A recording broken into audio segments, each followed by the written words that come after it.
Hello student, আমি সৌম্য জানা। আজ আমি তোমাদের ক্লাস দশম শ্রেণীর যে আয়তন ঘন সংক্রান্ত কোষে দেখি ফোরের যে অঙ্কগুলি আছে সে অঙ্কগুলি করাবো।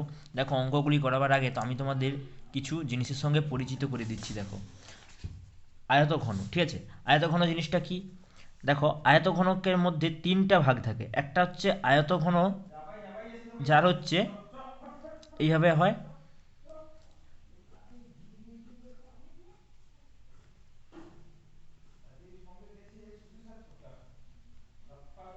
এটা হচ্ছে আয়তঘন। কি হয়?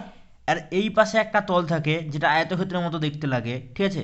আর ওই পাশে একটা তল থাকে, সেটা হচ্ছে আয়তক্ষেত্রের মতো দেখতে লাগে, সেটা হচ্ছে আয়ত ঘন। আসল কথা, তোমরা যদি মনে করো যে আমাদের চোখের সামনে কোনটা আয়ত ঘন হয়, এটা হচ্ছে একটা ইটের উদাহরণ। একটা ইট হচ্ছে আয়ত ঘন হয়, ঠিক আছে। একই রকমভাবে ঘনকটা কি? ঘনক হচ্ছে এইভাবে। আয়তঘনকের সময় যেন মনে হচ্ছে দুটো আয়তক্ষেত্রকে যুক্ত করলাম, মানে এই একটা তল হচ্ছে যেটা সামনের পাশে ইটের, সেটা একটা তল। সেটা দেখো, মনে করো একটা ইটকে মনে করলে কীরকম লাগে। ইটের একটা উপরের দিকে তল থাকে, সেটা হচ্ছে আয়তক্ষেত্রের মতো দেখতে লাগে। নিচের দিকে যে তলটা থাকে, মানে এই তলটা, এটাও কি একটা আয়তক্ষেত্রের মতো দেখতে লাগে। ঠিক একই রকমভাবে এরা যখন ঘনক হবে, ঘনকের সময় কি হয়, দুটো বর্গক্ষেত্রের মধ্যে দেখতে হয়। নিচের যে তলটা সেটাও বর্গক্ষেত্র লাগে, আর উপরে যে তলটা সেটাও বর্গক্ষেত্র লাগে। আর এখানে আমাদের কি বলতে বলেছে দেখো, এইটা হচ্ছে ঘনক। ঘনকের বাস্তব উদাহরণটা কি? ঘনকের বাস্তব উদাহরণ হচ্ছে লুডুর ছক্কা। আমরা যে লুডু গেম খেলি তার ছক্কা, সেটা একটা ঘনকের উদাহরণ। তার ছটি তল থাকে। প্রত্যেকটা তল কি হয়, প্রত্যেকটা তল ছটি তল, মানে কি, যেটা আমরা দেখতে পাই ফেস, যাকে বলি ফেস এক কথায়, ঠিক আছে। ইটের কটা তল থাকে? ইটেরও ছটি তল থাকে। তোমরা দেখতে পারো ইটের পিছন পাশে একটা, সামনে পাশে একটা, আর একটা এই একটা তল, এই পাশে একটা তল, এই পাশে একটা তল, এই একটা তল। মানে পিছনেরটা একটা, সামনে একটা, বাদ বাকি চারটা আছে, মানে মোট কটা? ছটা। ঠিক একই রকমভাবে ঘনকে দেখো। ঘনকে তো তোমরা দেখেই বুঝতে পারবে, কারণটা কি? লুডোর ছক্কায় আমরা তো জানি ছটি তল থাকে বলে আমরা 6 পর্যন্ত নাম্বার পড়ে আমাদের, তাই না? তাহলে লুডোর ছক্কা। আর কি হচ্ছে, আর একটা জিনিস দেখবে, সমকোণী চৌপল। তাহলে এইটা হয়ে গেল আয়ত ঘন, এইটা হয়ে যাচ্ছে লুডুর ছক্কা, মানে এটাকে বলা হয় ঘনক। সবসময় মনে রাখবে, আয়ত ঘনকের সময় দৈর্ঘ্য পাওয়া যাবে, প্রস্থ পাওয়া যাবে, উচ্চতা পাওয়া যাবে। আমরা জানি তো, ইট যদি এই ইটটা এভাবে যদি আঁকো, আর ইটের কি হয়, ইটের হচ্ছে দৈর্ঘ্য আছে, উপরে দৈর্ঘ্য আছে, প্রস্থ আছে, আর আর কি একটা উচ্চতা থাকে না ইটের? সাধারণত ইটের উচ্চতা কত হয়? 3 ইঞ্চি করে ইট হয়, মনে রাখবে তোমরা। তোমাদের আমরা যে ইটগুলো ব্যবহার করি তাদের উচ্চতা হচ্ছে 3 ইঞ্চি হয়। আর এই পাশে প্রস্থ হয় কত? 5। আর এই পাশে দৈর্ঘ্য কত হয়? 10 ইঞ্চি হয়, ঠিক আছে। তাহলে ওইভাবে এটা আয়ত ঘনক হয়ে গেল। লুডুর ছক্কার ক্ষেত্রে সব, লুডুর ছক্কার সময় কি হয়, লুডুর ছক্কার সময় প্রত্যেকটা তো বর্গক্ষেত্র, মানে কি, ছটা বর্গক্ষেত্রকে যদি যোগ করি তবে একটা লুডুর ছক্কা পাচ্ছি, ঠিক আছে। তাহলে প্রত্যেকটা যদি বর্গক্ষেত্র হয়, তাহলে লুডুর ছক্কা, বা বলতে পারি ঘনকের প্রত্যেকটা বাহুর দৈর্ঘ্যের মান সমান হয়। কি বললাম? আয়ত ঘনকের সময় আমি দৈর্ঘ্য পাবো, প্রস্থ পাবো এবং উচ্চতা পাবো। কিন্তু ঘনকের সময় আমি দৈর্ঘ্য, প্রস্থ, উচ্চতা লিখব না। কারণটা কি? কারণ দৈর্ঘ্যর মানটাও হচ্ছে, দৈর্ঘ্য সমান হবে প্রস্থ সমান সমান উচ্চতা। কারণটি, ঘনকের প্রত্যেকটা বাহুর দৈর্ঘ্য যদি সমান হয়, দৈর্ঘ্যের সঙ্গে প্রস্থটাও সমান হবে, উচ্চতাটাও সমান হবে। আর এটা কি? সমকোণী চৌপল। এইটা কি জিনিস? সমকোণী চৌপলটা একদম ইটের মতোই দেখতে হবে। ইটের কি হয় বলো তো, এই যে তলটা, এই যে তলটা কি হয়, এই তলের ক্ষেত্রফলটা কি এই তলের ক্ষেত্রফলের সঙ্গে সমান হয় না? হয় কি? নিশ্চয়ই না, হয় না। কিন্তু সমকোণী চৌপলের সময় কি হবে, সমকোণী চৌপলের সঙ্গে যে ছটা তল হবে, আমরা তো জানি ছটা, আমরা তো শিখেছি ছটা তল, ঠিক আছে। যে ছটা তল হবে সমকোণী চৌকোণের ক্ষেত্রে, প্রত্যেকটা তলের ক্ষেত্রফল এক হবে। কি বললাম? সমকোণী চৌপলের ক্ষেত্রে যে ছটি তল হবে, সেই ছটি তলের প্রত্যেকটার ক্ষেত্রফল এক হবে। এই রকম ইটের মতোই দেখতে, এই ইটের মতোই দেখতে লাগে, কিন্তু ইটের কি হয়, এই দুটো তলের ক্ষেত্রফল এক হয়। আর এই যে এই উপর এই যে তলটা, এই তলের ক্ষেত্রফল এক হয়, পিছনে যে তলটা থাকে তার ক্ষেত্রফল এক হয়, আবার এই পাশে যে তলটা থাকে তার ক্ষেত্রফল এক হয়, আর এই পাশে যে তলটা থাকে তার একটা ক্ষেত্রফল এক হয়, ঠিক আছে। মানে মনে করো এইটা আমার কাছে আমি একটা বই নিলাম, ঠিক আছে। এই বইটা কি হচ্ছে দেখো, এই বইটার ক্ষেত্রে একটা নির্দিষ্ট উচ্চতা আছে, এইটা হচ্ছে বইটার উচ্চতা, ঠিক আছে। তাহলে আমি যদি এখন দেখবো এই তলটা মানে কি, এই যে তলটা, এই তলটার ক্ষেত্রফল একটা বেরোবে। ইটের মনে করো ইটের এটা কি উপরের পাশ, তাহলে এর একটা ক্ষেত্রফল পাবো। এর ক্ষেত্রফলের সঙ্গে কি পিছনের যে পাশটা হবে তার ক্ষেত্রফলটা এক হবে। ঠিক একই রকমভাবে এই সাইডের ক্ষেত্রফলের সঙ্গে কোন সাইডের ক্ষেত্রফলটা সমান হবে, এই সাইডের ক্ষেত্রফলটা সমান হবে, ঠিক আছে। কিন্তু সমকোণী চৌকোণের সময় কি বলছে, প্রত্যেকটার সঙ্গে প্রত্যেকটা ক্ষেত্রফলের মানটা সমান হবে, তখন হচ্ছে তাকে সমকোণী চৌকোণ, ঠিক আছে। এবার রাখা দেখো, এবার হচ্ছে আমি কটি সূত্র লেখাচ্ছি, যে সূত্রগুলো না জানলে এই অঙ্কগুলো তোমরা করতে পারবে না। সূত্রগুলো কি লেখাচ্ছি দেখো, প্রথমে বলছি সমতলী চৌপলের সমগ্র তলের ক্ষেত্রফল।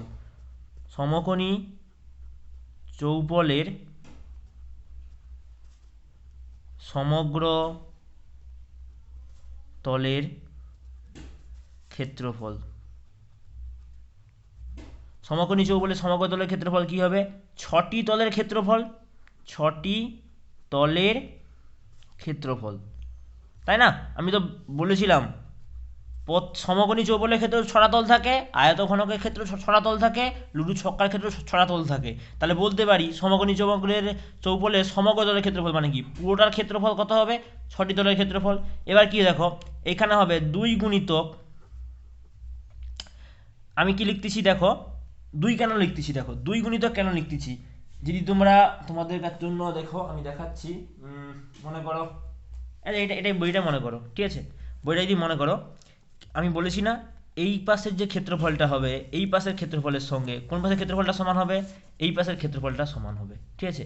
তাহলে কি এক্ষেত্রে কি লাগছে দেখো বলতো, এই পাশে এই যে ক্ষেত্রফলটা বের করতে হলে আমাদের কি বের করতে হবে, এই ক্ষেত্রফলটা বের করতে হলে আমাদের দেখো উচ্চতা লাগবে আর হচ্ছে দৈর্ঘ্য লাগছে। তাহলে কি লিখবো 2 গুণিতক দৈর্ঘ্যযুক্ত উচ্চতা হলে এই পাশের আর হচ্ছে এই পাশের ক্ষেত্রফলটা বেরিয়ে যাবে, ঠিক আছে। আবার একই রকমভাবে উপরে যে ফেসটা মানে এই মনে করো এইটা, ঠিক আছে, এটা যখন ক্ষেত্রফলটা বের করবো এই এতটা, তখন কি হবে প্রস্থ লাগ দিছে আর দৈর্ঘ্য লাগ দিছে, তাহলে 2 গুণিতক দৈর্ঘ্য গুণিতক প্রস্থ, তাহলে এটা হয়ে যাবে আর কোনটা হয়ে যাবে, এইটা হয়ে যাবে, ঠিক আছে। আর কি বাকি রয়ে গেল বইয়ের এই সাইডটা, এই সাইডটা, ঠিক আছে, বইয়ের এই সাইডটা বাকি রয়ে গেল। তাহলে এই সাইডটা যদি বাকি রয়ে যায় এক্ষেত্রে কি লাগবে, উচ্চতা আর কি লাগিয়েছে প্রস্থ, তবে তো এই সাইডের ক্ষেত্রফলটা বেরাবে, ঠিক আছে। তাহলে উচ্চতা লাগ দিছে প্রস্থ লাগ দিছে, তাহলে 2 গুণিতক কেন করব, এই পাশের ক্ষেত্রফল আর কি এই পাশের ক্ষেত্রফল, এই জন্য করব 2 গুণিতক ওটার সঙ্গে এটা হবে, ঠিক আছে। এই জন্য দেখো কি হবে সূত্রটা লিখছে, সূত্রটা লিখতেছে 2 গুণিতক দৈর্ঘ্য গুণিতক প্রস্থ। আসলে তো এগুলো হচ্ছে তোমাদের 3D পিকচার, যার জন্য তোমাদের 2D, আমাদের খাতাটা কি 2D হয় না, ঠিক আছে। তাই এই জন্য তোমাদের এই 3D পিকচারগুলো ভালো করে দেখানো যাচ্ছে না, এগুলো সব প্রেজেন্টেশনের মাধ্যমে ভালো করে দেখানো উচিত।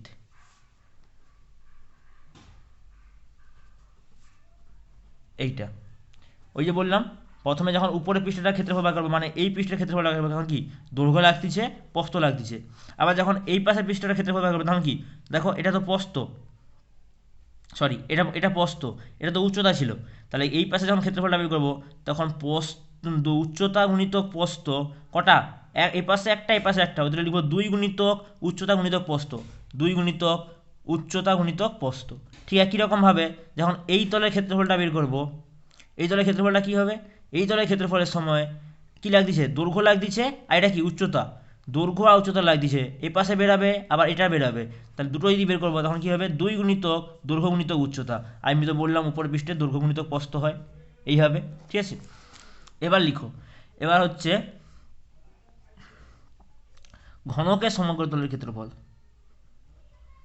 ঘনকের সমগ্র তলের ক্ষেত্রফল।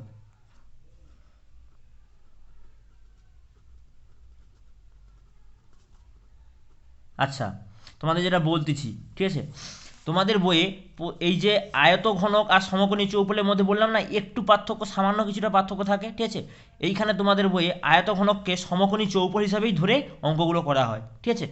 কী কথাটা বললাম, যখন আমি বের করছি সমগ্র তলের ক্ষেত্রফল, এটা যখন সমকোণী চৌপল হয়ে যাবে তখন কি সমকোণী চৌপলে সমগ্র তলের ক্ষেত্রফল এটা বের করছি, যখন হয়ে যাবে তখন কি দৈর্ঘ্য প্রস্থ উচ্চতা তো প্রত্যেকটা কি এটা এখানে প্রস্থ চলে আসবে, এখানে প্রস্থ চলে আসবে। সেই জন্য কি করেছে এরা আয়তঘনটাকেই সমকোণী চৌপল হিসাবে ধরে অঙ্কগুলো করে, ঠিক আছে। এরপরে দেখো ঘনকের সমগ্র তলের ক্ষেত্রফল। আচ্ছা দেখো ঘনকের যখন সমগ্র তলের ক্ষেত্রফলটা বের করব, ঠিক আছে, ঘনকের এই তলটার ক্ষেত্রফলটা কত হবে, মনে করো নাও বাহুর দৈর্ঘ্যটা এ, তাহলে কি মনে মনে করার দরকার নেই, মনে করো এই একটা বাহু, এই একটা বাহু, এটা তো বর্গক্ষেত্র, তাহলে এই তলটা বর্গক্ষেত্র হলে বর্গক্ষেত্রের ক্ষেত্রফলের সূত্র কি হয়, বর্গক্ষেত্রের ক্ষেত্রফলের সূত্র হয় বাহু স্কোয়ার, বাহু স্কোয়ার, ঠিক আছে, বাহু স্কোয়ার। আচ্ছা এবার বলো তো সমগ্র তলের ক্ষেত্রফল বের করতে বলছে, তাহলে ঘনকের কটা তল আছে, ছটা তল, তাহলে সমগ্র তলের ক্ষেত্রফল হবে 6 গুণিতক বাহু স্কোয়ার, এইটা। এরপর দেখো চার দেওয়ালের ক্ষেত্রফল,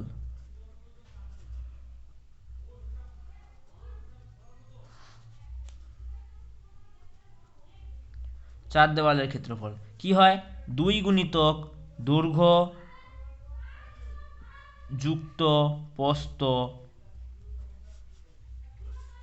গুণিতক উচ্চতা হয়, 2 গুণিতক দৈর্ঘ্যযুক্ত প্রস্থ গুণিতক উচ্চতা, ঠিক আছে। তাহলে এখন পর্যন্ত দেখো তিনটা সূত্র পড়ালাম, প্রত্যেকটা সূত্র মুখস্থ করবে। এবার এটাকে কি লিখতে পারি, এই যে 2 গুণিতক দৈর্ঘ্যযুক্ত প্রস্থ এর মানটা কি হয় বলো তো, একে পরিসীমা সূত্র হয় না, পরিসীমা, তাহলে এটা লিখতে পারি পরিসীমা গুণিতক উচ্চতা, এইটা।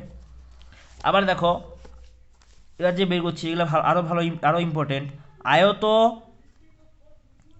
ঘনকের কর্ণের দৈর্ঘ্য, আয়ত ঘনকের কর্ণের দৈর্ঘ্য কি হবে, বর্গমূল অফ কি হয় দৈর্ঘ্য, ভালো করে লিখতেছি দেখো, দৈর্ঘ্য স্কোয়ার যুক্ত প্রস্থ স্কোয়ার যুক্ত উচ্চতা স্কোয়ার, এইটা এটা মুখস্থ করতে হবে। আর কি আয়তক্ষেত্রের আয়ত ঘনকের আয়তন,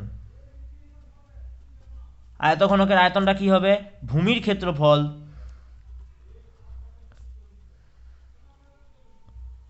গুণিতক উচ্চতা। আচ্ছা এই ক্ষেত্রে দেখো কি বলছে, আয়তঘনকের ক্ষেত্রফলটা কি হবে, আয়তনটা কি হবে, ভূমির ক্ষেত্রফল গুণিতক উচ্চতা, ঠিক আছে। তোমরা কি মনে করতে পারো, আয়তঘনকের ভূমির ক্ষেত্রফল মানে কি, আমি কি ক্ষেত্রফল সমান কি হয় দৈর্ঘ্য গুণিতক প্রস্থ, তাই এটাকে এইদিকেও লিখে দৈর্ঘ্য গুণিতক প্রস্থ গুণিতক উচ্চতা, এটাও কিন্তু ভুল নয়, ঠিক আছে। কারণ আমরা তো জানি ক্ষেত্রফলের সমান কি হয়, আয়তক্ষেত্রের সময়, আয়তঘনক মানে এক কথায় আয়তক্ষেত্রকে জুড়লে যেটা হয়, দুটো আয়তক্ষেত্রকে জুড়লে যেটা হয়, ঠিক আছে। যেমন ইট, আমি তো বলেছিলাম যেমন ইট, তা সেটা কি হচ্ছে, এই ক্ষেত্রফল মানে হচ্ছে দৈর্ঘ্য গুণিতক প্রস্থ। এরপরে কি ঘনকের আয়তন, ঘনকের আয়তনটা কি হবে, বাহুর দৈর্ঘ্যের কিউব, ঠিক আছে।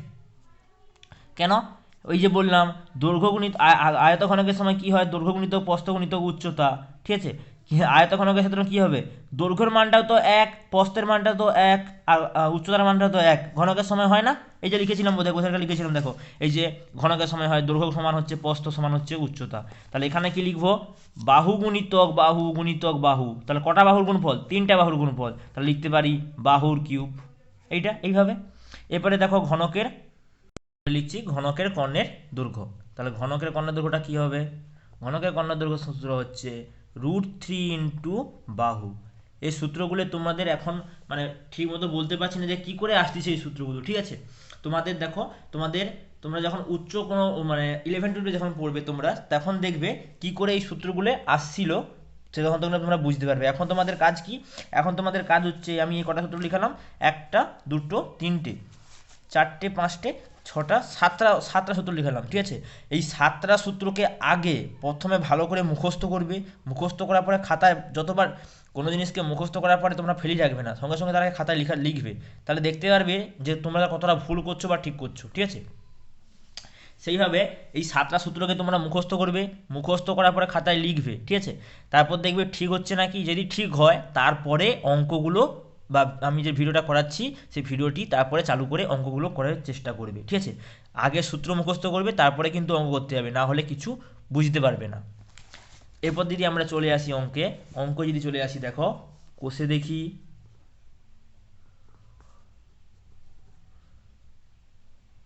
ফোরের অঙ্ক। কোষে দেখি ফোরের অঙ্কটা কি বলে দেওয়া আছে, কোষে দেখি ফোরের অঙ্কগুলো বলে দেওয়া আছে। প্রথম অঙ্কটা যদি পড়ো, একে দাগের অঙ্কটা কি বলেছে, একে দাগের অঙ্কটা বলেছে আমরা পরিবেশের 4টি আয়তঘনকার ও 4টি ঘনকের আকার বস্তুর নাম লিখি। আমি আর লিখছি না, আমি তোমাদের বলে দিচ্ছি 4টি ঘনকাকার আয়তঘনকার, ঠিক আছে।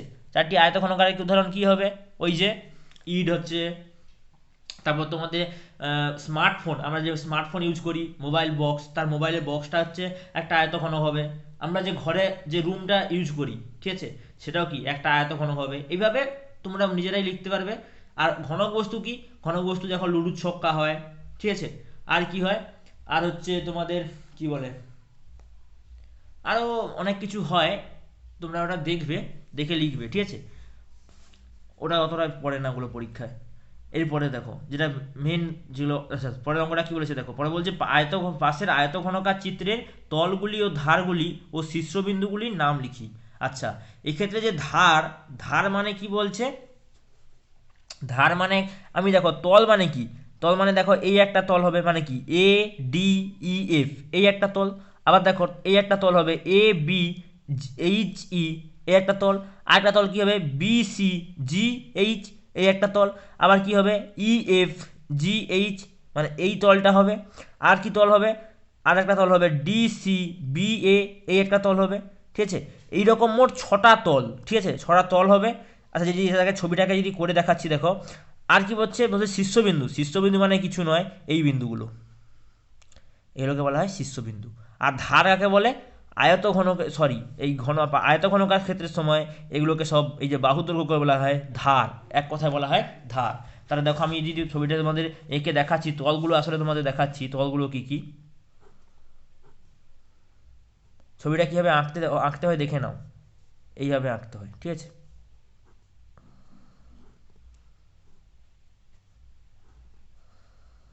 বই এটা এভাবে দেওয়া আছে।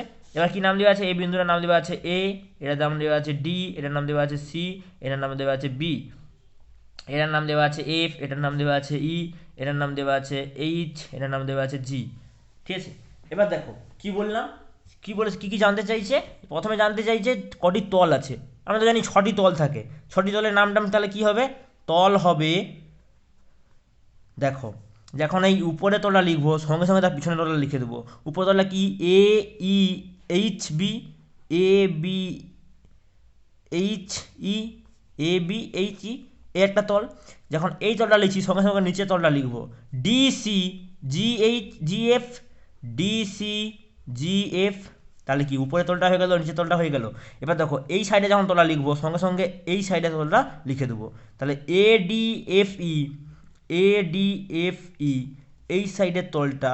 আর কি লিখবো B C G G H, B C G H. আবার দেখুন উপরে এই যে তলটা লিখবো সঙ্গে সঙ্গে নিচের এই তলটা লিখবো। উপরের তলটা কি A D C B, A D C B. আর নিচের তলটা কি হচ্ছে E F G H, E F G H. আর কি বললাম, ধার মানে হচ্ছে এই বাহুগুলো, ঠিক আছে, এই যে বাহুগুলো, এগুলোকে বলা হয় ধার, আর কিছুই নয়, ঠিক আছে। আর শীর্ষবিন্দু মানে এই যে প্রত্যেকটা বিন্দু, এইগুলোই। এগুলো পরীক্ষায় আসে না, তোমাদের জাস্ট বোঝাবার জন্য, ঠিক আছে, যে তলগুলো আসলে কি কি হয় সেগুলো বোঝাবার জন্য আমি এটা করালাম, ঠিক আছে। এরপরে দেখো আমি পুরো অঙ্কই চলে আসতেছি, অঙ্ক কি বলেছে।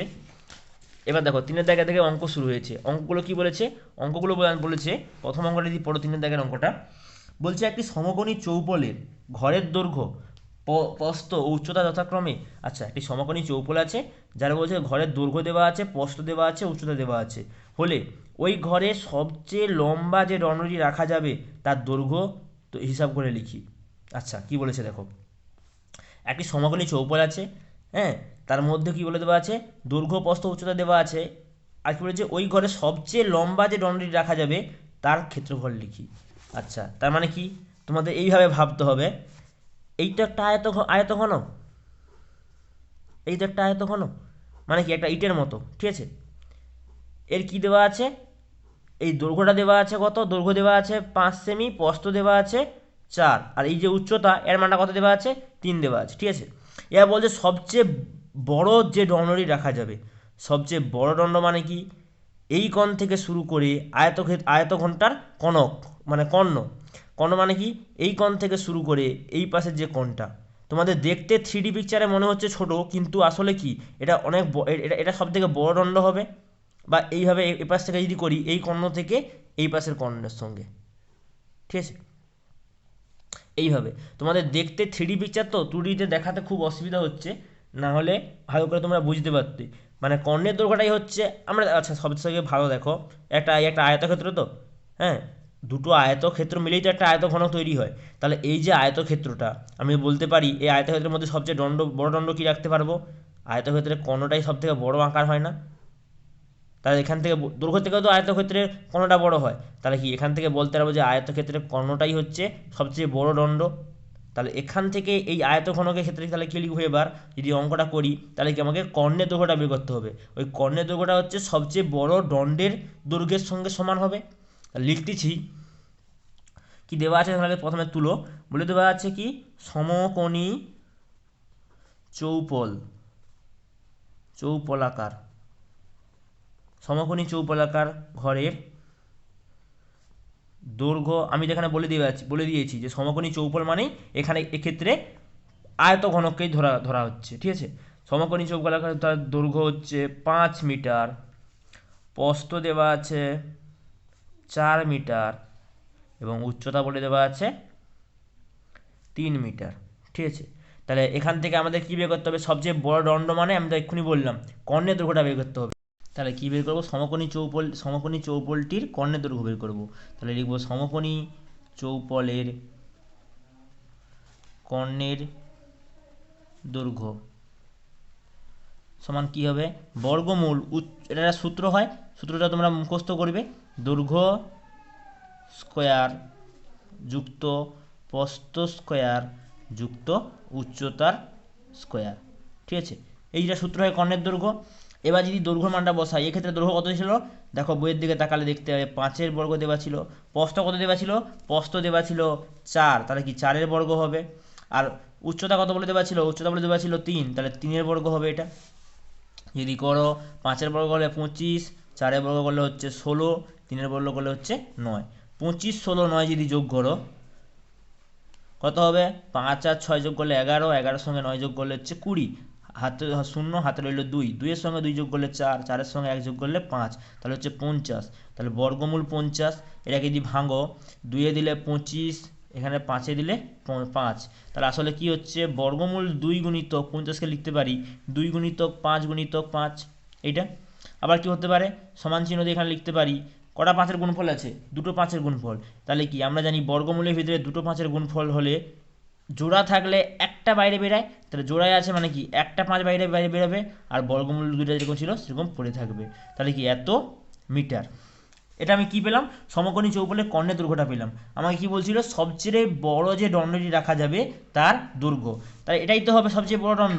তাহলে লিখবো এবার, অতএব সবচেয়ে বড় যে দণ্ডটি রাখা যাবে তার দৈর্ঘ্য হবে কত, 5√2 মিটার। হয়ে গেল এই অঙ্কটা, ঠিক আছে। এর পরের অঙ্কটা কি বলেছে, মানে 4-এর দাগের অঙ্ক কি বলেছে, একটি ঘনকের একটি তলের ক্ষেত্রফল কত বলে দেওয়া আছে, 64 বর্গমিটার বলে দেওয়া আছে। কি বলেছে, একটি ঘনকের একটি তলের ক্ষেত্রফল বলে দেওয়া আছে 64 বর্গমিটার। তাহলে ঘনকটির আয়তন কত হবে, বলেছে একটি ঘনকের আয়তনটা কত হবে। আচ্ছা, ঘনকের যখন একটি তলের ক্ষেত্রফল বলে দেওয়া আছে 64 বর্গমিটার, ওখান থেকে কি ঘনক মানে কি প্রত্যেকটা বাহুর মান সমান হয়, তাহলে ওখান থেকে বাহুর মানটা পেয়ে যাব, বাহুর মানটা পেয়ে গেলে আমরা তো ঘনকের আয়তনটা বের করতে পেয়ে যাব, ঠিক আছে, সূত্র থেকে পেয়ে যাব। সূত্রটা বলছি দেখো, তাহলে কি হবে, প্রথমে লিখব ঘনকের কি দেওয়া আছে, ঘনকের একটি তলের ক্ষেত্রফল দেওয়া আছে, একটি তলের ক্ষেত্রফল কত বলে দেওয়া আছে, একটি তলের ক্ষেত্রফল বলে দেওয়া আছে 64 বর্গ মিটার, এটা বলে দেওয়া আছে। ঠিক আছে, আমি কি বের করবো, বাহুর দৈর্ঘ্যটা বের করবো। তা আমি ধরে নিচ্ছি, ধরি ঘনকটির একটি বাহুর দৈর্ঘ্য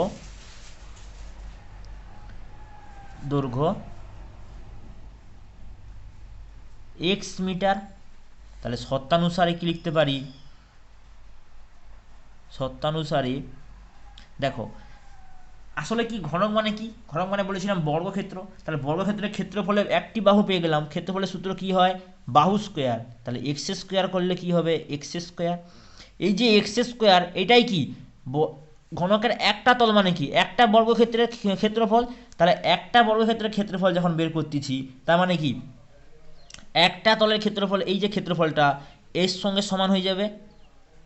মানে কি বলেছে, একটি তলের ক্ষেত্রফল। আর আমি বের করলাম কি, একটি তল মানে কি, একটা ঘনকের একটা তল মানে কি, মনে করো লুডু ছক্কার কোট পড়তিছে, কোট যদি পড়ে তখন তাহলে কি একটা তল হচ্ছে, ওই তলের ক্ষেত্রফলটা বলে দেওয়া আছে 64 বর্গমিটার। আচ্ছা ওই তলটা কীরকম দেখতে লাগে, বর্গক্ষেত্রের মতো দেখতে লাগে না? ওই সেই জন্য কি লিখতেছি, ওর একটা বাহুর মানটাকে আমি এক্স ধরে নিয়েছি। তাহলে বর্গক্ষেত্রের ক্ষেত্রফল অনুযায়ী কি সূত্র হয়, বর্গক্ষেত্রের ক্ষেত্রফলটা হবে এক্স স্কোয়ার, তার মানটাই বলে দেওয়া আছে 64, সেটা থেকে এটা পেলাম। তাহলে লিখতে পারি, বা এখান থেকে যদি এক্সের মান বের করি, এক্স সমান কী হবে, বর্গমূল 64 সমান হচ্ছে 8 মিটার। তাহলে ঘনকটির একটি বাহুর মান পেয়ে গেলাম 8 মিটার। এবার আমি কি বলেছিলাম, ঘনক মানে হচ্ছে তার প্রত্যেকটা বাহুর মান সমান হয়। তাহলে এখান থেকে আমাদের কি জানতে চেয়েছিল, ঘনকের আয়তনের মানটা জানতে চাইছিল। তাহলে লিখে দেবো, অতএব ঘনকের আয়তন, আয়তনের সূত্র কি হয়, আয়তনের সূত্র হয় বাহুর কিউব, মানে কি বাহুর দৈর্ঘ্যটার কিউব হয়। তাহলে বাহুর দৈর্ঘ্য কত আছে, 8, 8-এর কিউব। আচ্ছা তাহলে 8-এর কিউব মানে 8কে 3 বার গুণ করা। মানে আমরা তো জানি যে সূচকে কি হয়, কোনো সংখ্যার মাঝে যত দেওয়া থাকে তাকে ততবার গুণ করা। তাহলে 8-এর মাঝে কিউব মানে কি, 8কে 3 বার গুণ করা। আমি এই মানটা জানি, বসিয়ে দিচ্ছি 512। এটা কি আয়তন বলেছে, আয়তনের সময় সবসময় লিখবে ঘন, ঠিক আছে। ক্ষেত্রফলের সময় লিখবে বর্গ, আয়তনের সময় লিখবে ঘন। কি ছিল, মিটার, তাহলে ঘন মিটার। এইটা তাহলে হয়ে গেল অঙ্কটা। ঘনকের আয়তন জানতে চেয়েছিল তো, হয়ে গেল অঙ্কটা। এরপরে দেখো পরের অঙ্ক, মানে 5 দাগের অঙ্ক। কি বলেছে, বলেছে আমাদের বকুলতলা গ্রামে 2 মিটার চওড়া, চওড়াটা কত বলে দেওয়া আছে, 2 মিটার চওড়া, এবং 8 ডেসিমিটার গভীর একটি খাল কাটা হয়েছে। যদি মোট খালটি 240 ঘনমিটার মাটি কাটা, আচ্ছা যদি মোট খালটির 240 ঘনমিটার মানে কি, খালটির আয়তন দেওয়া আছে, অত যদি মাটি কাটা হয় তবে খালটির লম্বা কত হিসাব করে দেখি।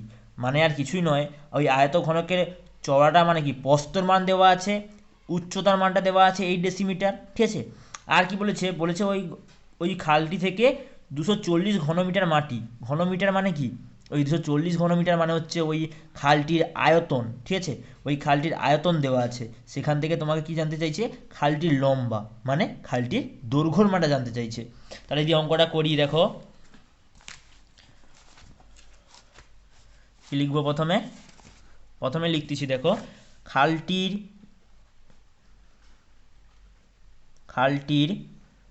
চওড়া কত বলে দেওয়া আছে, চওড়া বলে দেওয়া আছে, দেখো বইয়ের দিকে তাকালে দেখতে পাবে 2 মিটার বলে দেওয়া আছে। এবং উচ্চতা কত বলে দেওয়া আছে, উচ্চতা সমান কত দেওয়া আছে, উচ্চতা সমান দেওয়া আছে 8 ডেসিমি।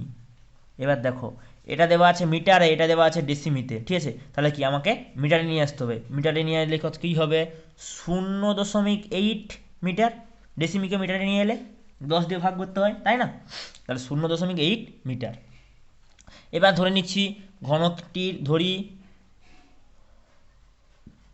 আচ্ছা খাল বলেছি, তার মানে কি আয়ত ঘনকটির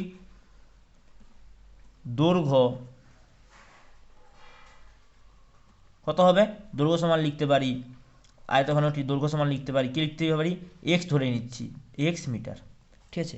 তাহলে এবার আয়তন সমান কি হবে, আয়তন হবে কি হয়, ঘনকের আয়তনের সূত্র দৈর্ঘ্য গুণিত প্রস্থ উচ্চতা। এই যে লিখেছিলাম আয়তঘনকে, কোথায় লিখেছিলাম, আয়তঘনকের আয়তনের সূত্র, আয়তঘনকের আয়তন দৈর্ঘ্য গুণিত প্রস্থ গুণিত উচ্চতা। তাহলে এক্ষেত্রেও কি আয়তঘনকের আয়তনটা কি হবে, এটা তো আয়তঘনক, আয়তঘনকের আয়তন তাহলে সূত্র কি হবে, দৈর্ঘ্য গুণিতক প্রস্থ, মানে কি চওড়াটা মানে হচ্ছে প্রস্থ গুণিতক উচ্চতা, তাহলে এক্স গুণিতক 8 গুণিতক 0.8 ঘন মিটার। এবার তোমরা যদি বইয়ের দিকে তাকাও কি বলে দিচ্ছে, বলেছে 240 ঘনমিটার, 240 ঘনমিটার মাটি কাটা হলো। তার মানে কি ওই আয়ত ঘনকটির মানে ওই খালটির আয়তন দেওয়া আছে, তাহলে ওই খালটির আয়তনের সঙ্গে কি এই আয়তনটা সমান হবে, এখান থেকে আমরা এক্স এর মানটা পেয়ে যাব। তাহলে শর্তানুসারে লিখব এইটা সমান 240, ঠিক আছে। তাহলে শর্তানুসারে কি ছিল, এক্স গুণিতক 2 গুণিতক 0.8, এইটা সমান কত হবে 240, বা এখান থেকে কার মানটা বের করতে হবে, এক্স এর মানটা বের করবো। তাহলে এবার লিখবো এক্স সমান কি লিখবো 240/2 গুণিতক 0.8, এইটা। তাহলে দেখো এখানে ছিল 2, এখানে যদি কাটি, কাটলে কত হবে 1 2 0, ঠিক আছে। দশমিক তুলতে হলে কি করতে হবে, উপরে 10 দিয়ে গুণ করতে হবে, উপরে যদি 10 দিয়ে গুণ করি তাহলে কি দশমিকটা উঠে গেল, উঠে গেলে এবার কত পড়ে থাকবে, এখানে ছিল 8, 8কে যদি কাটো 2 কাটলে 4 হবে, এটাকে কাটলে 5 হবে, এখানে যদি কাটো এটা হবে 60 হবে, এখানে হবে 2, আবার যদি কাটো এখানে হবে 30, তাহলে 30-এর সঙ্গে 5 গুণ করতে হবে, 5 0 0 5 3 15। তাহলে খালটির দৈর্ঘ্য কত ছিল, খালটির দৈর্ঘ্য ছিল 150 মিটার। কারণটা কি, আমি তো এক্স এর মানটা ধরেছিলাম, দেখো এক্স এর মানটা কি ধরেছিলাম, এক্স এর মানটা আয়তক্ষেত্র ঘনকটির দৈর্ঘ্য, আয়ত ঘনকটির দৈর্ঘ্য মানে কি খালটির দৈর্ঘ্য ধরতে পারি। আচ্ছা এখানে আরো ভালো হবে যদি লিখো খালটির দৈর্ঘ্য, ধরি খালটির দৈর্ঘ্য, কারণ খাল বলে দেওয়া ছিল, খালটির দৈর্ঘ্য, এটা আরো ভালো ভালো কথা লেখা হবে, ঠিক আছে। তাহলে খালটির দৈর্ঘ্য কত ধরেছিলাম, এক্স মিটার, কি এসছে এক্স এর মান এসেছে 150 মিটার। তাহলে অতএব লিখে দেবো খালটির দৈর্ঘ্য সমান 150 মিটার, এইটা হয়ে গেল এই অঙ্কটা, ঠিক আছে। এইভাবে সব সূত্র আগে জানতে হবে, সূত্রর সাহায্যে সব অঙ্কগুলো হবে। এরপরে দেখো 6 দাগের অঙ্কটা কি বলছে, 6 দাগের অঙ্কটা বলছে একটি ঘনকের কর্ণের দৈর্ঘ্য দেওয়া আছে, আচ্ছা একটি ঘনকের কর্ণের দৈর্ঘ্য দেওয়া আছে এত সেমি, তাহলে ঘনকটির সমগ্র তলের ক্ষেত্রফল কি হবে। ঘনকের কর্ণের দৈর্ঘ্য দেওয়া আছে, আমরা কি জানি ঘনকের কর্ণের দৈর্ঘ্য সূত্র কি হয়, √3 ইন্টু বাহু, ঠিক আছে। তাহলে ওখান থেকে কি আমি বাহুর মানটা পেয়ে যাব, বাহুর মানটা পেয়ে গেলে ঘনকটির সমগ্র তলের ক্ষেত্রফলটা পেরিয়ে যাবে। তাহলে দেখো কীভাবে করছি, দেওয়া আছে কি ঘনকের কর্ণের দৈর্ঘ্য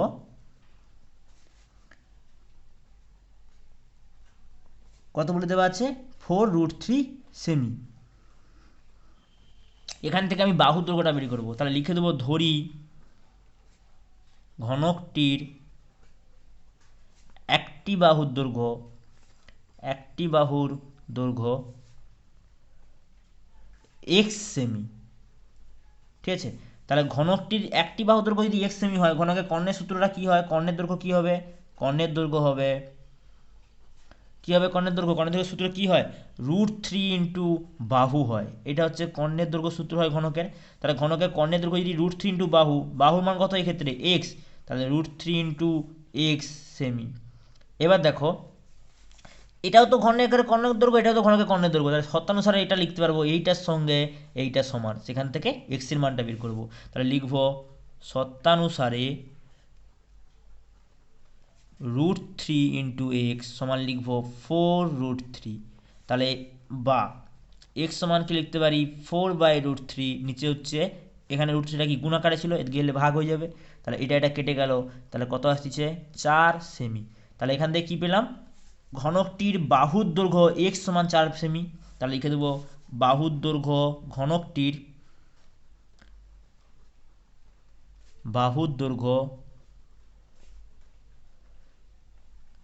সমান 4 সেমি। তাহলে ঘনকটির বাহু দৈর্ঘ্য কত হচ্ছে 4 সেমি, ঠিক আছে। তাহলে ঘনকের বাহু দৈর্ঘ্য যদি 4 সেমি হয়, ঘনকের সমগ্র তলের ক্ষেত্রফলের সূত্র কি হয়, ঘনকের সমগ্র তলের ক্ষেত্রফল হচ্ছে লিখেছিলাম আমি ঘনকের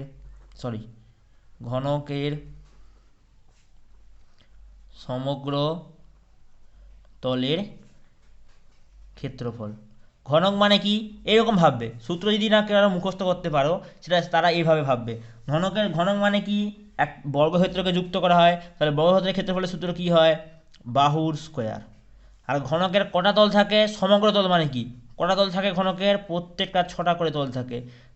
তাহলে 6টা যদি তল থাকে তাহলে প্রত্যেক সমগ্র তলের ক্ষেত্রফল কী হবে, 6 গুণিতক বাহু স্কোয়ার। তাহলে এখানে বাহুর মানটা কত আসতেছে, 4, তাহলে 6 গুণিতক 4-এর বর্গ। তাহলে 6 গুণিতক 4-এর বর্গ কত হয়, 4 4-এ 16। 16-র সঙ্গে যদি 6 গুণ করো কত হচ্ছে, 16-র সঙ্গে 6 গুণ করো, 16-র সঙ্গে 6 গুণ করলে 96 হবে। হ্যাঁ 96। তাহলে 96, এখানে কি দেওয়া আছে ক্ষেত্রফল, তাহলে বর্গ কি ছিল, এককটা সেমি ছিল, তাহলে বর্গ সেমি।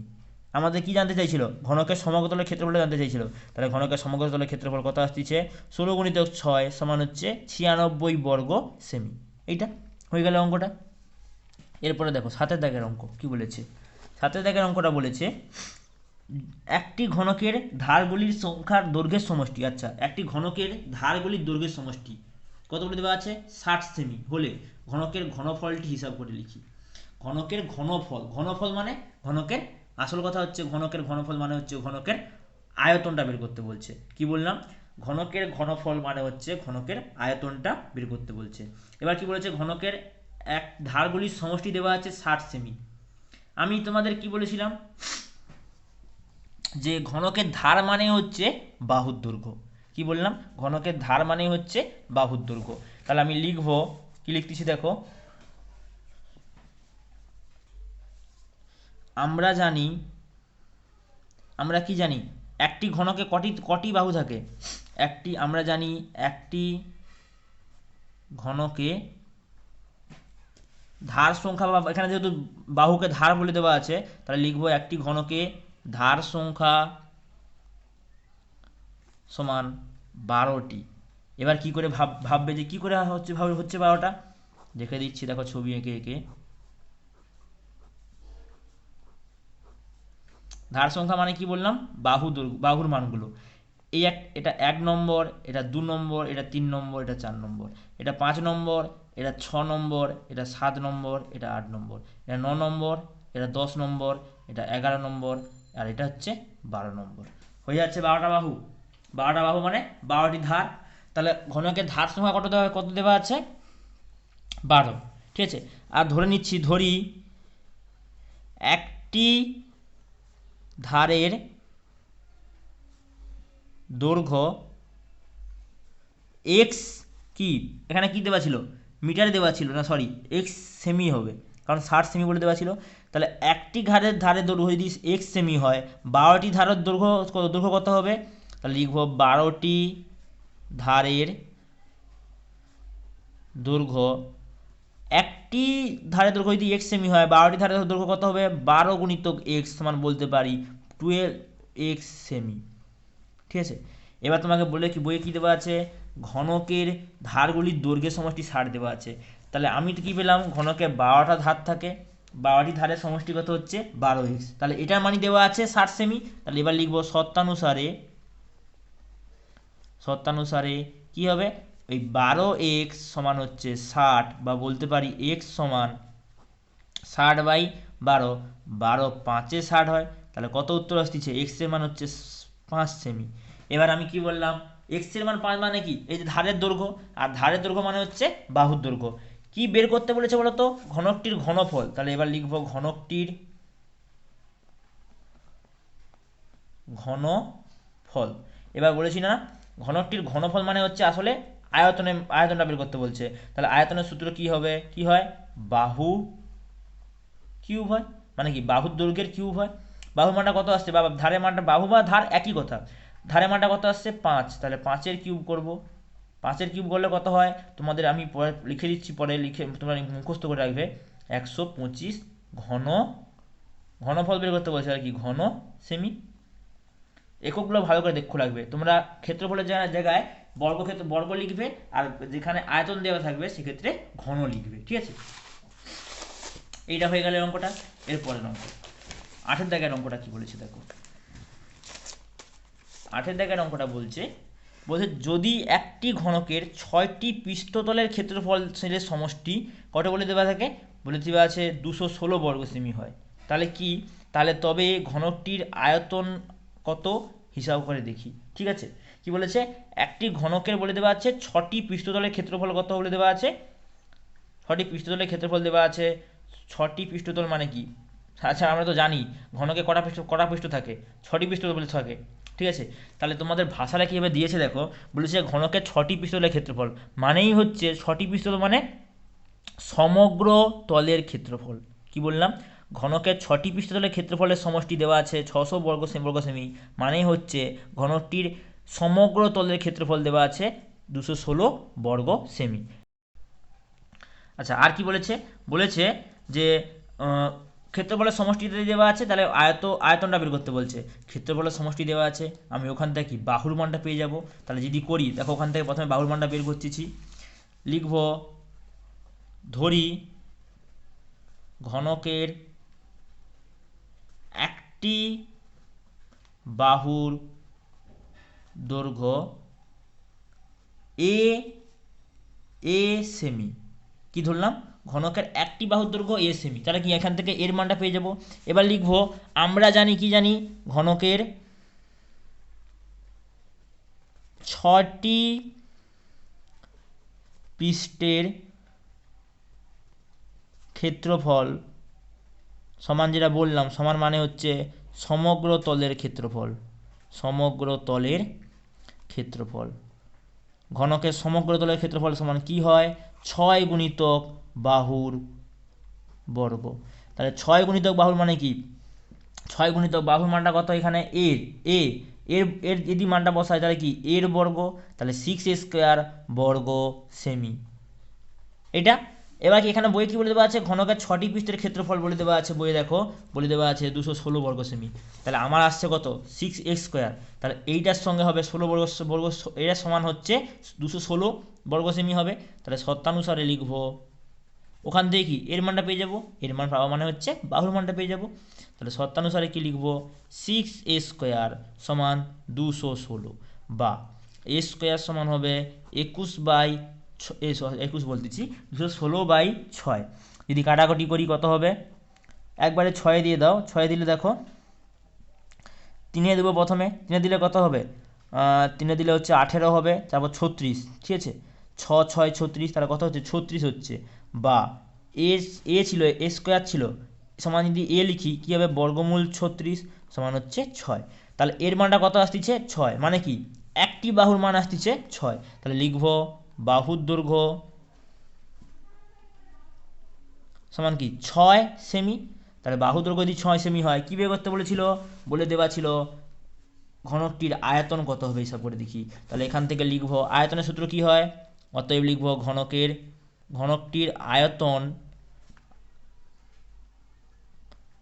সমান, আয়তনের সূত্র কি হয়, বাহু কিউব। ঠিক আছে, তাহলে এটা হচ্ছে 6 গুণিতক 6 গুণিতক 6, সরি বাহু কিউব মানে কি, বাহু মানে বসাও 6, এটা মানে হচ্ছে 6 গুণিতক 6 গুণিতক 6। ঠিক আছে, এবার তোমাদের যেটা বলতেছি, তোমরা এইরকম মানে 1 কিউব 2 কিউব এই করে তোমরা কিন্তু খাতায় নিজেরা মান বের করে পুরো 10 পর্যন্ত মনে রাখবে। ঠিক আছে, তাহলে তোমাদের কি হবে, এই যে অঙ্কগুলো যখন আসবে 6 কিউব চট করে বসিয়ে দিতে পারবে। 6 কিউব মানে হচ্ছে, আমার যেহেতু মুখস্থ আছে আমি বলে দিচ্ছি 216 ঘন সেমি।